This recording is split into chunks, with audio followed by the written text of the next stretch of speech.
یہ سب کچھ اتنا غیر حقیقی، اتنا عجیب تھا کہ میں خود نہیں سمجھ پائی کہ خواب تھا یا حقیقت۔ کیا وہ واقعی وہاں تھا یا میرا وہم تھا؟ اگر وہ حقیقی تھا تو یوں اچانک غائب کیسے ہو گیا؟ رات اسی کشمکش میں گزر گئی اور صبح سورج کی کرنیں کھڑکی سے جھانکنے لگیں، مگر میرا دل ابھی بھی رات کے انہی لمحوں میں اٹکا تھا۔ میں بوجھل قدموں سے اٹھ کر ناشتے کے لیے گئی، مگر ذہن کسی اور دنیا میں تھا۔ نوالے میرے ہاتھ میں رک گئے، میں وہیں کہیں کھو گئی جہاں کل رات اپنا ذہن چھوڑ آئی تھی۔ اچانک میرے ہاتھ سے پانی کا گلاس چھوٹ کر زمین پر جا گرا۔ کنزا! حسن بھائی کی گرجتی آواز نے میرے کانوں کے پردے چیر دیے۔ میں ہڑبڑا کر سیدھی ہو گئی اور فرش پر بکھرے پانی اور کانچ کے ٹکڑے دیکھنے لگی۔ حسن بھائی کی نظریں مجھ پر جمی تھی، ان کے چہرے پر وہی سختی تھی جو ہمیشہ مجھے سہمائے رکھتی۔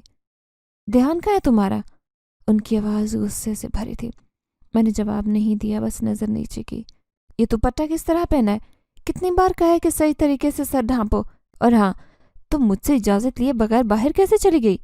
بتایا بھی نہیں تاکہ میں روک نہ سکوں۔ تم سمجھتی کیوں اپنے آپ کو؟ اب تم نکاح میں بھی جانے کی ضد مت کرنا، سمجھی؟ میں خاموشی سے ان کی کہی باتیں سنتی رہی۔ دل چاہا کہ ایک بار ان سے کہوں، کیا میں قیدی ہوں؟ کیا میری اپنی کوئی مرضی نہیں؟ مگر زبان جیسے تالا بند ہو۔ میں جانتی تھی کہ ایک لفظ بھی بولوں گی تو وہ زیادہ بگڑ جائیں گے اور پھر ماں بھی میری طرفداری نہ کر پائیں گی۔ میں نے خاموشی سے ناشتہ چھوڑا اور اپنے کمرے میں چلی گئی۔ دروازہ بند کیا اور جیسے ہی اکیلی ہوئی، آنسو ضبط کرنا مشکل ہو گیا۔ میں بستر پر بیٹھ کر پھوٹ کر رونے لگی۔ لگ رہا تھا جیسے میں جسمانی طور پر اس گھر میں واپس آ گئی ہوں، مگر دل وہیں چھت پر ہے۔ اس رات کے لمحے میں کہیں اٹک گیا۔ یہ کیا ہو رہا تھا میرے ساتھ؟ میں کسی انجان احساس میں قید ہو رہی تھی۔ مجھے خود نہیں معلوم کہ کیا کشش تھی، کیوں تھی، اور یہ کہاں لے جائے گی۔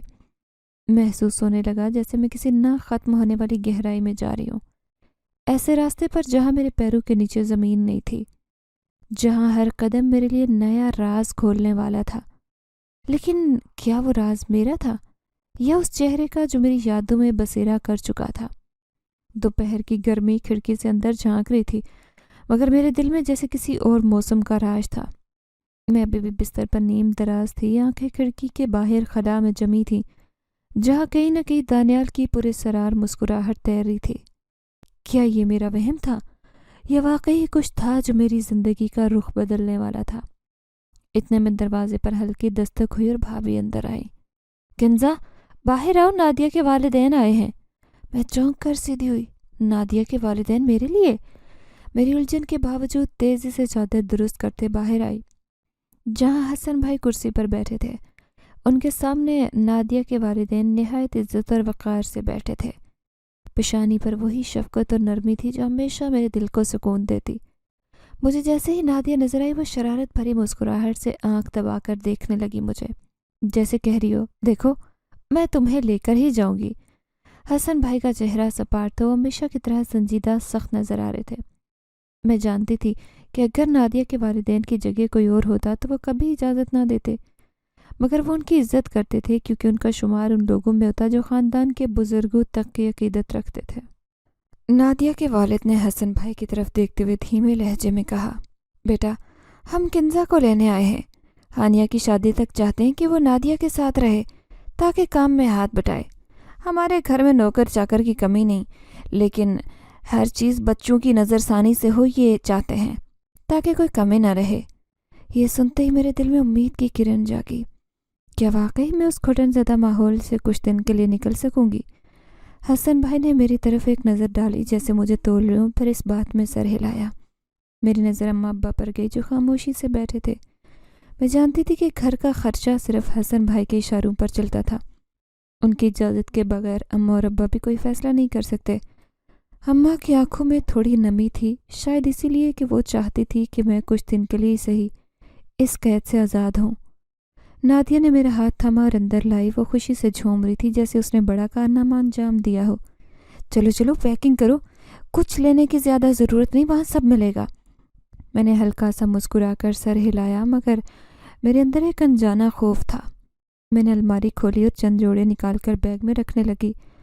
ہر جوڑے کے ساتھ میرے دل پر ایک عجیب کیفیت طاری ہو رہی تھی، جیسے میں سب کچھ چھوڑ کر جا رہی ہوں۔